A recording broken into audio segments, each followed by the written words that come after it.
ಅಂತಿರೋ MTB ನಾಗರಾಜ್ಗೆ big shock. Sharath Bachegowda ವಿಚಾರದಲ್ಲಿ ಸ್ಪರ್ಧಿಸಿದ್ರೆ ಶರತ್ ಬಚ್ಚೇಗೌಡ ಎಂಟಿಬಿಗೆ ಎದುರಾಗುತ್ತೆ ಕಂಟಕ. ಶರತ್ ಮನವೊಲಿಸೋದಕ್ಕೆ ಬಿಜೆಪಿ ನಾಯಕರಿಗೆ ದುಂಬಾರು ಬಿದ್ದಿದ್ದಾರಂತೆ ಎಂಟಿಬಿ.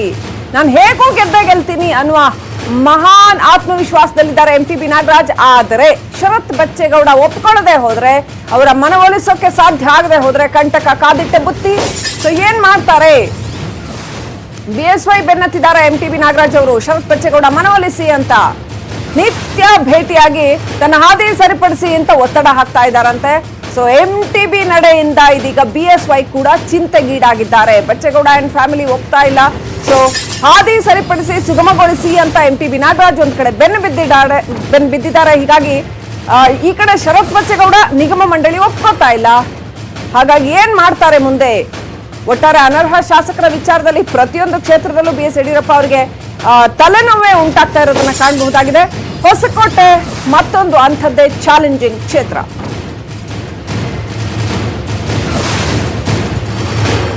ಶರತ್ ಬಚ್ಚೇಗೌಡ ಚುನಾವಣೆಗೆ ಸ್ಪರ್ಧಿಸದಂತೆ ನೋಡ್ಕೊಳ್ಳಿ ಅಂತ ಒತ್ತಡ ಹಾಕ್ತಾ ಇದ್ದಾರಂತೆ ಎಂಟಿಬಿ ನಾಗರಾಜ್.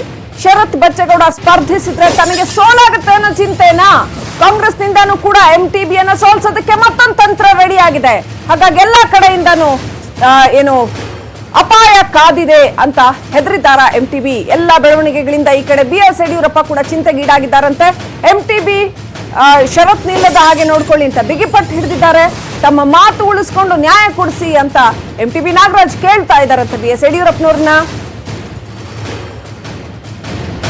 ಈ ಕಡೆ ಶರತ್ ಬಚ್ಚೇಗೌಡ ಬಿಎಸ್ ಯಡಿಯೂರಪ್ಪನವರ ಮಾತು ಕೇಳುತ್ತಾ ಇಲ್ಲ. ನಿಗಮ ಮಂಡಳಿ ಸ್ಥಾನವನ್ನ ತಿರಸ್ಕರಿಸಿ ಎಲೆಕ್ಷನ್ಗೆ ಹೋಗೋದಕ್ಕೆ ರೆಡಿ ಆಗ್ತಾ ಇದ್ದಾರೆ. ಇದು ಬಿಎಸ್ ಯಡಿಯೂರಪ್ಪನವರಿಗೆ ಇನ್ನಷ್ಟು ಚಿಂತೆಗೀಡು ಮಾಡಿದೆ.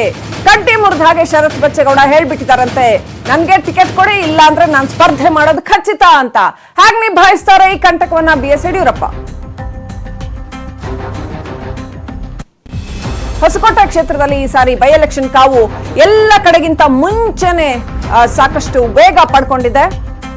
ಇನ್ನಷ್ಟು ಅಪ್ಡೇಟ್ ಪಡ್ಕೊಳ್ಳೋಣ. ನಮ್ಮ ಪ್ರತಿನಿಧಿ ಕೃಷ್ಣ ಫೋನ್ ಸಂಪರ್ಕದಲ್ಲಿದ್ದಾರೆ. ಕೃಷ್ಣ, ಹೊಸಕೋಟೆಯಲ್ಲಿ ಎಲೆಕ್ಷನ್ಗೂ ಬಹಳ ಮುಂಚೆನೆ ಅತ್ಯಂತ ಜಿದ್ದಿನ ಹೋರಾಟ ಶುರು ಆಗ್ಬಿಟ್ಟಿದೆ. ಬಿಎಸ್ ಯಡಿಯೂರಪ್ಪನವರಿಗೆ ಅಡಕತ್ರೆಯಲ್ಲಿ ಸಿಕ್ಕಾಕೊಂಡ ಅನುಭವ ಏನಿದೆ? ಡೀಟೇಲ್ಸ್. ಶ್ರೀಲಕ್ಷ್ಮಿ, ಮುಖ್ಯವಾಗಿ ಈಗಾಗಲೇ ಏನು ಹೊಸಕೋಟೆ ವಿಧಾನಸಭಾ ಕ್ಷೇತ್ರದಲ್ಲಿ ಉಪಚುನಾವಣೆಗೆ ಈಗಾಗಲೇ ಪೈಪೋಟಿ ಶುರುವಾಗಿರುವಂತದ್ದು. ಒಂದ್ ಕಡೆ ಎಂಟಿಬಿ ನಾಗರಾಜ್ ಜೊತೆಗೆ ಮತ್ತೊಂದು ಕಡೆ ಬಿಜೆಪಿಯ ಶರತ್ ಬಚ್ಚೇಗೌಡ ನಡುವೆ.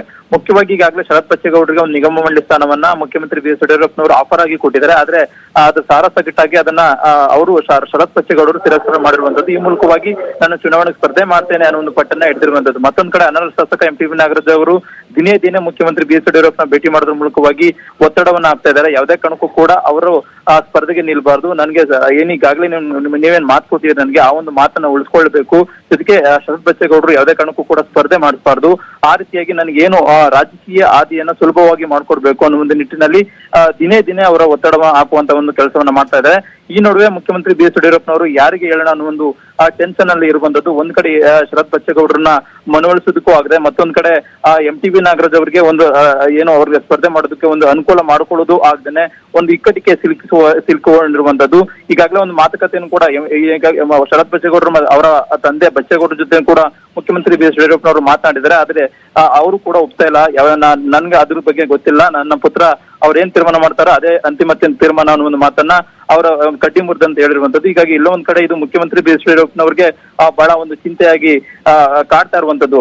Srilakshmi, thank you Krishna ಡೀಟೇಲ್ಸ್ಗಾಗಿ.